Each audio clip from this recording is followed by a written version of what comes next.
பெற்று நம்முடைய வாழ்க்கையிலும் அது மாதிரி வாழ்ந்து கொள்வது என்று ஒரு உறுதியை எடுத்துக்கொள்ள வேண்டும். நபிகள் நாயகம் ஸல்லல்லாஹு அலைஹி வஸல்லம் இடத்தில் ஒரு நபித்தோழர் வருகிறார், வந்து கேட்கிறார், உதவி கேட்கிறார், உதவி செய்கிறார்கள், மீண்டும் கேட்கிறார், மீண்டும் உதவி செய்கிறார்கள். கேட்டவொடனே ரசூலுல்லாஹ் கொடுத்துறாங்க. கொடுத்த உடனே என்ன தோணுது, கொஞ்சம் கூட கேட்டுருக்கலாம் போல இருக்குமே. பொதுவா நம்ம நினைப்போம்ல, ஒரு ஆள்கிட்ட போய் தர்மம் கேட்க போறோம், பள்ளிவாசலுக்கு கேட்க போறோம், போற நேரத்துல பாய் போடுங்க ஒரு 1000 ரூபாய் டொனேஷன் போடுங்க. கேட்டவன 1000 வச்சுக்குவோம், 2000 சொல்லிருக்கலாமே, கேட்டவனு சொல்லி தந்துட்டாரு அப்படின்ட்டு இன்னொரு இந்த கஞ்சிக்கும் தேவை இருக்குது, அதுக்கும் சேர்த்து அடுத்தவர் விட்டு போகும். அது மாதிரி அந்த சாதி பண்றாரு, முதல்ல கேட்கிறாரு, கேட்டவன சொல்ல கொடுத்துறாங்க. திரும்ப இன்னும் கொஞ்சம் கேட்கலாம் போல இருக்குது, ரெண்டாவது கேட்கிறார், ரெண்டாவது சொல்ல கொடுத்துறாங்க. மூன்றாவது திரும்பவும் கேட்கிறார், இன்னும் கொஞ்சம் கிடைக்கும் போல இருக்க, கேட்க கேட்க கிடைச்சுக்கிட்டே இருக்கிறேன். மீண்டும் கேட்கிறார், மீண்டும் மூணாவது கொடுக்கிறாங்க. சொல்லலாம் கொடுத்து விட்டு மூணாவது வரைக்கும் மேல அவருக்கு உபதேசம் பண்றாங்க.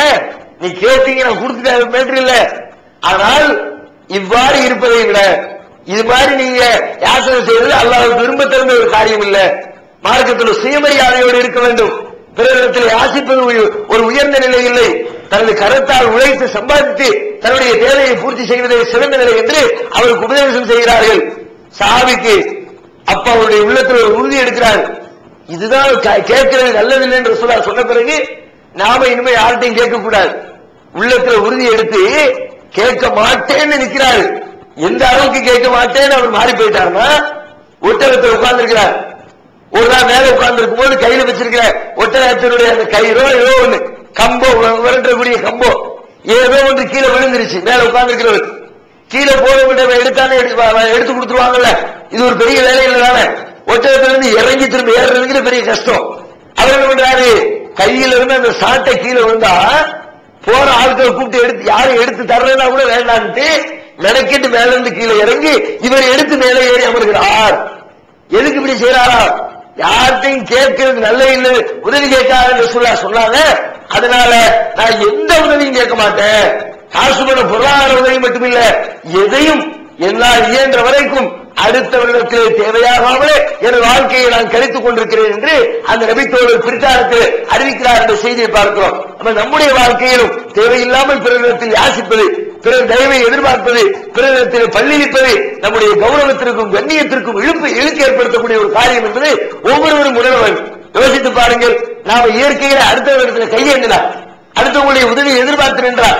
நேற்றைக்கு வரைக்கும் அவங்களுக்கு நமக்கு இருந்த தொடர்பு கையேந்தியதற்கு பிறகு எப்படி மாறுகிறது என்று பாருங்கள். நேற்று வரைக்கும் கண்ணியமாக கௌரவமாக நடத்தியவர்கள் அவங்களுடைய தேவைக்கு போய் நின்னாச்சுன்னா மறுநாளே அவங்களுடைய பேச்சினுடைய ஸ்டைல் மாறு. நம்மளை பார்த்தவங்க வாங்க வாங்க உபசரிச்சவங்க வந்தாலும் காசு காப்பாங்க மூஞ்சி திருப்பக்கூடிய சூழல் தான் ஏற்படுது. அப்ப அவரிடத்தில் அவருடைய உள்ளத்தில் நம்மை பற்றி உண்டான அந்த கண்ணியம் குறைந்து போகிறது, நம்மை பற்றி நம்ம மீது இருக்கிற மரியாதை குறைந்து போகிறது. அதையெல்லாம் உணர்ந்து சஹாபாக்கள் வாழ்க்கையில் எந்த அளவுக்கு பத்தினித்தனத்தோடு யாசிக்காமல் வாழ்ந்தார்களோ அந்த படிப்பினை நம்ம வாழ்க்கையில் பெற வேண்டும் என்பதற்குத்தான் குர்ஆன்ல அல்லாஹ் சொல்லி காட்டுறான்.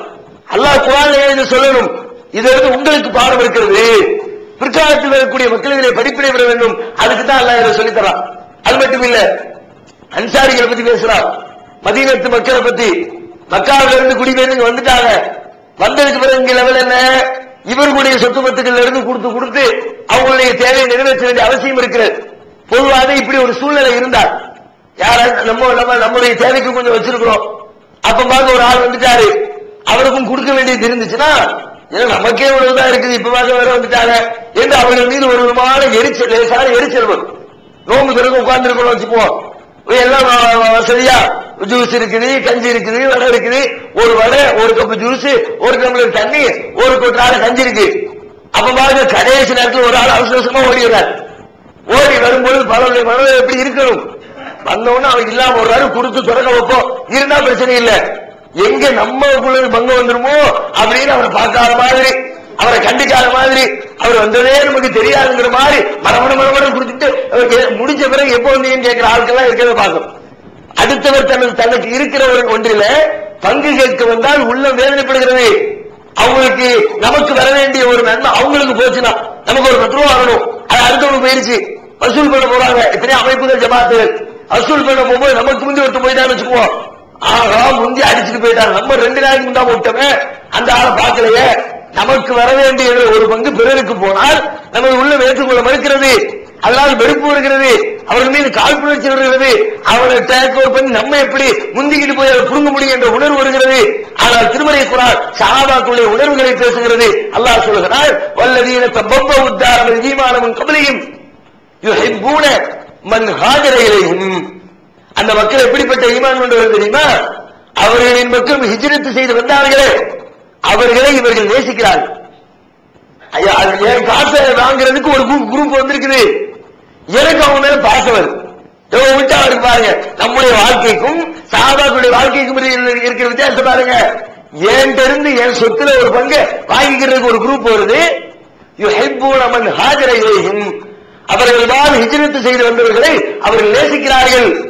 வலா யஜிதூன தபவ்வஉ الدار والإيمان من قبلهم يحبون من هاجر إليهم ولا يجدون في صدورهم حاجة مما أوتوا. அவர்களுக்கு கொடுக்கப்படுவதை பார்த்து இவர்களின் உள்ளத்திலே காழ்ப்புணர்ச்சி ஏற்படுவதில்லை. போர்ல இருந்து வருது, ஏதோ கனிமத்து பொருள் கிடைக்குது, மதீனாவில் இருக்கிறவங்களுக்கு வீடு வாசல் தோட்டம்லாம் இருக்குது, மக்காவில் இருந்து வந்தவங்களுக்கு ஒண்ணும் இல்லாம இருக்கிறாங்க. ரசூலுல்லாஹி என்ன பண்றாங்க, தூக்கி மக்காவில் இருந்து வந்தவங்களுக்கு கொடுத்தாங்கன்னு வச்சுக்குவோம், நம்ம எல்லாம் உங்களுக்கு கொடுத்து ஹெல்ப் பண்றோம், நமக்கு தராத ஒரே அவங்களுக்கு கொடுக்குறாங்க நினைப்பு இல்ல, அவங்க மேல கோபம் இல்ல, காழ்ப்புணர்ச்சி இல்ல, கொடுக்கட்டும் நல்ல மக்கள் தேவையுடைய மக்கள் தானே, நல்ல அல்லாஹ்வுடைய ரசூல் கொடுக்கட்டும் என்று அவர்களுக்கு கொடுப்பதை இவர்களுடைய உள்ளத்தில் காழ்ப்புணர்ச்சி ஏற்படவில்லை, ஒரு பொறாமை வரவில்லை. நம்முடைய உள்ளத்துல அற்பமா நமக்கு அவருக்கு சம்பந்தமே இருக்காது. அவன் ஏத்த வீட்டுல உட்கார்ந்துருப்பான், நம்ம இந்த வீட்டுல உட்கார்ந்துருப்போம். அவன் சொந்த சம்பாத்தியத்தை வாழ்க்கை நடத்திக்கிட்டு இருப்பான், அவனுக்கு அவன் கம்பெனி மேனேஜர் ஒரு கார் எடுத்து கொடுத்திருப்பான், இவனுக்கு இங்க உட்கார்ந்துட்டு இருக்க முடியல. இவனுக்கு பத்திக்கிட்டு இப்படி கார் வாங்கிட்டானே, பெரிய பில்டிங் கட்டி விட்டானே, பெண்களை பத்தி இப்படி அதிகப்படியாக சொல்றாங்க, பக்கத்து வீட்டுக்காரர் டூ வீலர்ல கூட்டு போறாரு, நம்ம வீட்டுக்காரருக்கு அது மாதிரி அவருக்கு எல்லாம் கொடுத்துருந்தா போறாரு, சம்பந்தமே இல்ல, ஓன் காசை பறிச்சு அங்க கொடுக்க, ஆனாலும் பொறாமை வருகிறது. ஆனால் சஹாபாக்களுக்கு இவங்களுக்கு சேர வேண்டியது அவப்படி பார்த்தா, நான் எப்படி பார்த்தா அவங்க இல்லாட்டி இவங்களுக்கு தான் கொடுத்திருப்பாங்க, இவங்களுக்கு ஒரு பங்கு அதிகமா கிடைச்சிருக்கும், இவங்களுக்கு கிடைக்கிறது ஒரு பங்கு குறைக்கப்பட்டுதான் அவர்களுக்கு வழங்கப்பட்டிருக்கிறது. அது அவர்களுடைய உள்ளத்தில் கோபத்தை ஏற்படுத்தல. இதுதான் மகிழ்ச்சியான வாழ்க்கைக்கு அடித்தளமே தான். அடுத்தவங்களுக்கு கொடுக்கப்படுறதை நினைச்சு நம்ம உள்ளத்துல வேகமோ கோபமோ வருத்தமோ வெறுப்போ அடுத்த வாழ்க்கையை பற்றி நம்மளும் இப்படி அப்படிங்கிற உணர்வு இல்லைன்னா சந்தோஷ வாழ்க்கைக்கு அடித்தளமே அதுதான்.